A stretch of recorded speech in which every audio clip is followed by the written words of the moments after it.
children, good morning and a very warm welcome to your English class. Today we will start a poem. The name of the poem is A Sea of Foliage. It is written by Toru Dutt. I will read out the poem to you all and then I will explain it. While I read out the poem, this is an important one, so I will just show you the poem itself so that you can understand better while I read and while I make you understand. Okay, so pay attention to the video and then I will send you the PDF. Okay. Toru Dutt has written both descriptive and narrative verse, but even her narrative poems have rich descriptions of nature.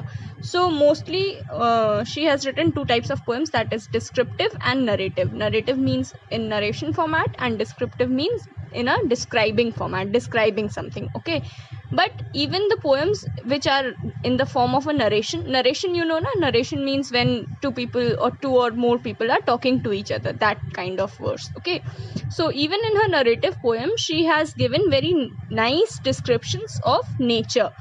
Okay, she was very close to nature. Much of her short life was spent in two spacious garden homes. So she had a very short life. She did not live long, but most of her life she has spent in two spacious homes. Spacious means जहाँ पे बहुत ज़्यादा जगह हो. It is very it has lot of place in it. It has lot of space in it. Okay, two spacious garden homes, and both the homes were having gardens. The name of the homes were Ram Bagan and Bogmari in West Bengal. These gardens shaped her keen sense of observation and her response to color. So now you see children, when we are surrounded by nature, जब भी हम लोग nature के पास होते हैं, whether it be mountains or trees or gardens or forests, anything, we develop a keen observation of nature. Means हम लोग nature को बहुत पसंद करने लगते हैं. उसमें we see nature unlike others. We see it in a very beautiful way. Similarly, because she lived in garden homes, so her observation of nature was very beautiful. A Sea of Foliage is a sonnet. A sonnet is a poem of 14 lines that describes Bogmari. Okay, so it describes the garden at her home, in one of her garden homes, that was in Bogmari. Okay, so let me read out the poem first and then I will explain it.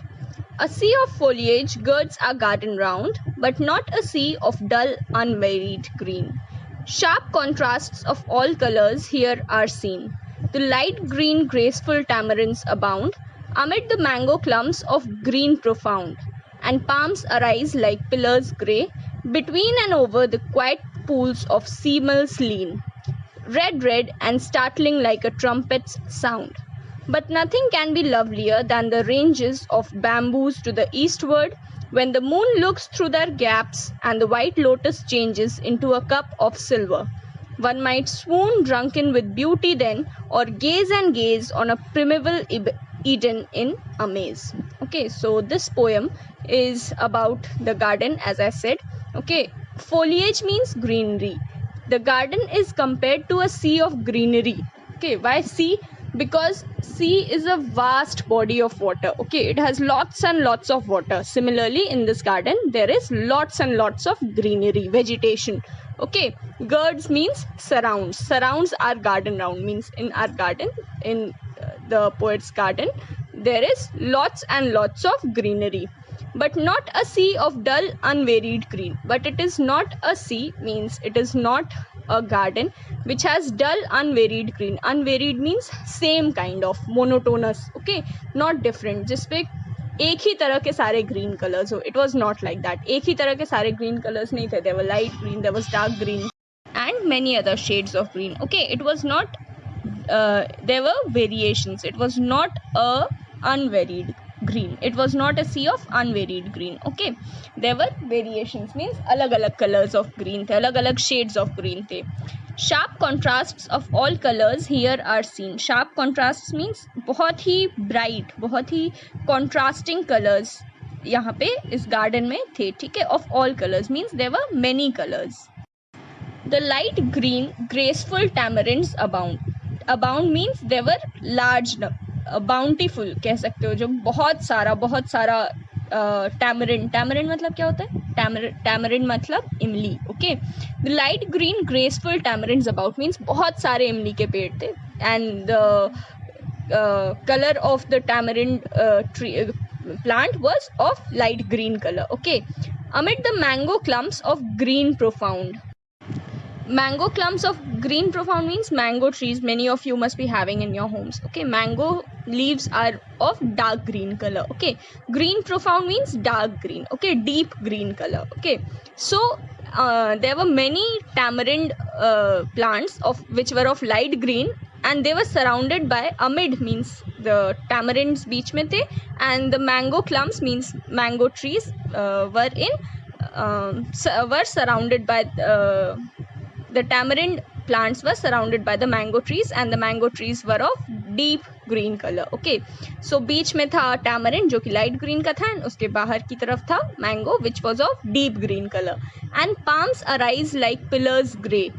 और palm trees means palm trees are very tall, right? So उसमें क्या होता है कि जो leaves होते हैं वो बहुत ऊपर की तरफ होते हैं, तो palms में mostly बस उसका जो trunk रहता है वही ज़्यादा दिखता है. And they were like grey pillars. Pillars means pillars are generally tall. Okay.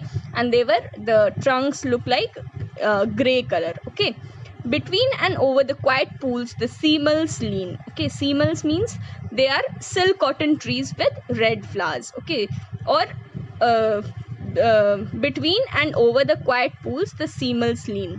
जहाँ पे इनके गार्डन पे पूल था वहाँ पे in between and over the quiet pools means आसपास उन quiet pools के they were seamals क्या? Silk cotton trees with red flowers. अब आप सोचिए pool, it must be of blue color. Pool मतलब water means it must be of blue color.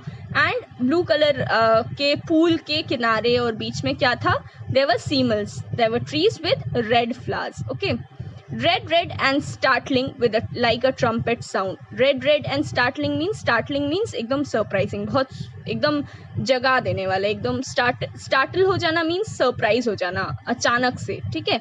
तो these seamals looked like the trumpet sound. मतलब कोई अगर उन seamals को देखे तो they would be surprised, they would be amazed like अचानक से कोई trumpet बजा दिया गया हो. Trumpet is a musical instrument, a loud musical instrument. Okay. So all these colors the poetess can see, all these colors in the garden. Why? Because it is the daytime and she can see the contrasts of so many colors: light green, dark green, grey, brown, red. Okay, all these colors she can see because it is the daytime. अब रात में इतने ज़्यादा colors का तो difference पता नहीं चलता है ना, ये सब कब पता चलता है? Daytime में. So this is the time when she sees the garden and she sees all these colors. But nothing can be lovelier than the ranges of bamboos to the eastward. But when all these colors, all these things are compared to the bamboo trees, bamboo shoots that are there to the east of the garden, east side, garden की जो east side है, उस side पे जो bamboo trees हैं, nothing can be lovelier when the moon looks through the gaps of these bamboo trees. Okay. जब bamboo trees are tall shoots. Okay. अब जब bamboo trees जब आसमान में रात में moon रहता है, okay, and the moon is seen through the gaps of these bamboo trees, then nothing looks lovelier. ठीक है. आपने बहुत सारे ऐसे फोटोग्राफ्स भी शायद देखे होंगे इंटरनेट वगैरह पे जहाँ पे बैम्बू शूट्स के बीच में से मून की फोटो ली जाती है. क्यों? Because it looks extremely beautiful. Okay. It looks very beautiful. तो यही पोएट ने भी यही कहा है that nothing can be lovelier. All these things are very beautiful, but they are not more prettier, more lovelier than the moon shining through the gaps of the bamboo trees. And the white lotus changes into a cup of silver. अब हम सब लोग ने lotus देखा है, lotus की shape हम जानते हैं कैसा होता है. इट इज़ लाइक अ बोल. ओके. सो कटोरी की तरह का शेप होता है लोटस का. Okay. And when the moon shines on the pond, lotus अब पॉन्ड में ही होगा ना, तो जब मून शाइन करता है and the white lotus it looks like a bowl of silver, एक सिल्वर की कटोरी, एक चांदी की कटोरी जैसा लगता है. Just imagine how beautiful it must be looking. Okay. One might swoon drunken with beauty then, मतलब swoon मतलब चकाचौंध हो जाना, ठीक है, आप कह सकते हो डिजी फील करना, डिजी मीन्स ऐसे जैसे चक्कर आना, अनकॉन्शियसनेस फील करना, ठीक है, ऐसा फील होता होगा जब इतनी सुंदर, इतनी ज़्यादा ओवरपोर्ड ब्यूटी कोई देखेगा. Drunken with beauty means somebody has drunk beauty, like the garden has drunk in beauty. Okay, then or gaze and gaze on a primeval Eden in amaze. और gaze and gaze means, gaze मतलब क्या होता है, gaze means to look. Okay, किसी चीज़ को देखना, निहारना, बहुत प्यार से निहारना, ठीक है, देखना, घूरना, ठीक है. और gaze and gaze on a primeval Eden. Primeval Eden क्या है, ईडन गार्डन आप लोग ने सुना होगा. Eden was the garden in which Adam and Eve, who were believed to be the first human beings on earth, okay, they lived in a garden and that garden is known as Eden. So on a primeval Eden means it was the first garden where Adam and Eve, they were according to the Bible, they were the first human beings that ever lived. Okay, तो ये Eden garden की तरह, प्रिमेवल Eden की तरह सुंदर था, ठीक है.